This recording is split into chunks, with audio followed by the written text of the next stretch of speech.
Hello, this is Overlord Boat, and we're back with another ship review, and today we'll be looking at the Tier 8 Battle Cruiser Zieten. Now, this is going to be the new line that's be coming out in 10.9. By the time it's out, it will be in early access. The line should be coming out around 10.10. But yeah, so let's get right into looking over the ship, and we'll be going over the commander build and such. So it pretty much has 62,900 health with a 23% torpedo belt. It does have a 27 millimeter bow and a 27 millimeter stern.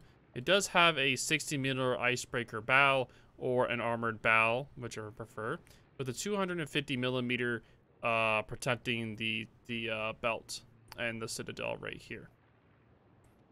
Let's go over the build real quick. Pretty much the build is the same for all of the ships in this new line. You go with Hydro Demolition Expert, and IFHE for the secondaries. Then you go Adrenaline Rush, and you can either go Concealment first or the Emergency Repair.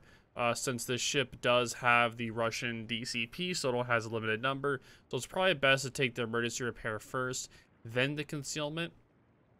Then you want to build into the manual secondaries, and then the long range secondaries, because you're trying to build it. If you're trying to get to the 21 point captain, you pretty much want to follow the certain route, since it's the easiest way to save your points until the very end.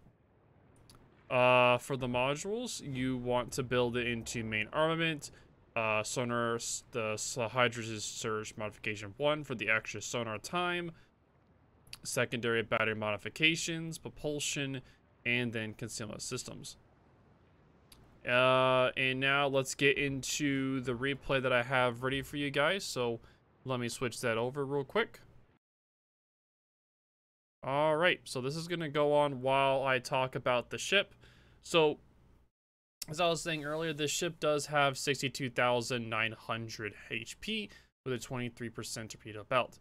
Now, it does have a mediocre overall survivability, but it does resistance to fire damage a lot due to having the Russian DCP. But it does frequently take full pins, which it definitely suffers from. Now, these new battle crews do not have a turtleback, so you kind of need to make sure you don't show your broadside, or you're just going to get citadel. Pretty simple. So it's able to de-citadel just like the typical battleships. Now this ship does have a 23% torpedo belt protection, mitigation for torpedo damage, but it's not the best. It's still a poor torpedo protection, so it is mitigated by its Hydra, which we'll talk about later. Now the ship does have 6 406 millimeter guns and an AXY layout. The gun range on this ship is 18 kilometer range with a battle cruiser dispersion formula, so it has a pretty nice formula, but the Sigma is low, so it's pretty nice. Now, the unique turret arrangements. Now, it does have a pretty unique turret arrangement where the very back turret is able to be 360, while the very front and the middle are not. But it does have the lowest main gun range of all the Tier 8 battleships, so it definitely does suffer from that. It does have a good firing arcs, which can be fired off at 37 degrees off the bow. So it has a really good where you can do your shot, turn back to make sure you're showing your bow to a certain angle, so that you're able to kind of protect your broadside.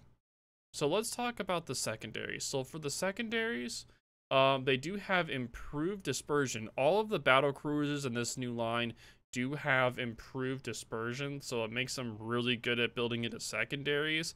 The secondaries start getting good at this ship, but I find that the Tier 9 and 10 to be where it shines the best. Secondaries have a 7.6 kilometer base with 11.5 max range. These secondaries are very, very, very good. They're a similar arrangement to Bismarck's, but a lot more accurate. But they do kind of suffer from a somewhat inferior firing arcs, so you kind of have to show a little bit more than the higher 910s to be able to get all of them firing. But when they do fire, as you'll see throughout the match, it does really, really well. So continue off of that. Let's talk about the torpedoes. So, starting from tier 7, you do get, you start getting torpedoes. So you get 2 quad torpedoes, 8 per side, 12 kilometer, 6.5K alpha with the 50 knots. They can be fired off the bow by 20 degrees and 150 degrees off the stern. You'll see whenever I'm fighting a ship later on in the angles, but they are really, really, really strong torpedo angles to shoot, so you don't have to show that much when you're firing them. Now, these torpedoes are really good as a harassing tool, as in if you're running away kiting, you can shoot back the torpedoes backwards at the enemy that's trying to chase you down, try to get some flood damage in as they try to DCP it. Trying to get the permas. It works a really good job of doing that nice, consistent, like trying to harass them as they chase you down. It does have the same torpedoes as a tier 8 Marquer if you want to reference its damage. They're about the same. But the thing is, these torpedo tubes are in a very vulnerable spot, so they can be disabled or destroyed very quickly if you're not careful. So usually when you're close range, someone shoots them, they're probably going to get knocked out. So it's definitely going to suffer from that. So let's get into the anti-air. So this ship's anti-air is pretty mediocre with a continuous damage of about 265. And it has a 5.2 kilometer range, which is, it's not the best. It's definitely like the normal for the German battleships, like 5.2. It's pretty normal for most of the ranges of the Germans. If you want to compare it to a ship, the Amagi, it's better than the Amagi anti-air, but slightly worse than the Bismarck if you want to put it into a range. The maneuverability of this ship can go at a top speed of 31 knots. If you do use the speed flag, which I highly recommend, it would go 32.6, which is a really good speed for a battlecruiser. It's really, really good. It does have an 820 millimeter turning radius, about the same kind of like a cruiser's turn, and it has a 5.3 rudder shift, so around the same as like the heavy cruisers of the Russians, if you're gonna compare it to that. But yeah, this ship has a very good top speed, pretty average turn radius, a faster than average rudder shift time. Overall, very good. I do apologize if I was saying it was slow. I do apologize. But yes, it's an overall very good, faster than normal rudder shift time for the tier 8. Concealment. Now, this ship does have a 12 kilometer surface concealment. It's very, very, very, very good concealment for a tier 8. Very, very strong for a battle cruiser. With it having 11.5 secondary range, it makes it where you can almost, pretty much as soon as someone spots you, you only have 0.5 kilometers until they're inside of your secondary range, which is really good for doing those, like going in, hitting someone, and then just backing out. So you can, because if you need to go dark, you can quickly leave the area, go dark because you only have 12 kilometer concealment, and pretty much it's pretty simple. You just go in, do your damage, and get out. As long as you're able to get in and out efficiently, that is. You gotta know your positioning to be able to do something like this. So this ship does require a high skill level, but we'll talk more about that in a little bit. The ship does have an 8.9 kilometer air concealment, which I'm afraid it kind of, yeah, the BC line, for the new BC line, definitely suffers from carriers like most battleships. So I'm afraid if you have a CV in your match, you're gonna kind of suffer if it spots you, because these things do not have a lot of health, and they're more dependent upon their stealth and their maneuverability to do well in a match. Now, the BC line, in this one, it has the 3rd best BB concealment. Like, it has a really, really, really good concealment. Like, for the tier 8s, it has one of the best. It has one of the best, and it does have a 0.5 kilometer buffer between the secondaries and the concealment, which I said before, which is really, really good. Again, like I was talking about the modules, it does have Russian DCP. That's why you don't build into the fire prevention, because you're able to use the Russian DCP on this to quickly put out the fires. And I usually don't have a problem running out of the DCPs, because I usually go in, try to do as much harassment damage as I can before I get killed, because these ships don't have a lot of health to play with. So usually if you go into fight, you're usually going to die. But you are able to usually kite out, stay alive as long as possible, if you're able to as well. You can kind of play both ways. You do get the standard BB heal, but you do get one less charge on this particular one. So that does kind of stink having one less heal. But since the heal does give you 11,000, that's about 10... I think it's about like 10, not 10%, that's about 16% of 60. So you get about 16% heal, 14, that's pretty nice. Now, the one thing that's really, really good about this ship, it does get the 6-kilometer German Hydro, which is the largest Hydro in its tier, which is really nice, by the way. And if you built into the Hydro, like I was showing earlier, you do get a 2.5 minute Hydro. About 2 minutes, sorry, it's about 2 minutes and 28.4 seconds to be exact. Really long Hydro. And you do get 4-kilometer spotting for the torpedoes and the 6-kilometer spotting for the ships. Really, really, that's really nice. That's really nice indeed. I really like that.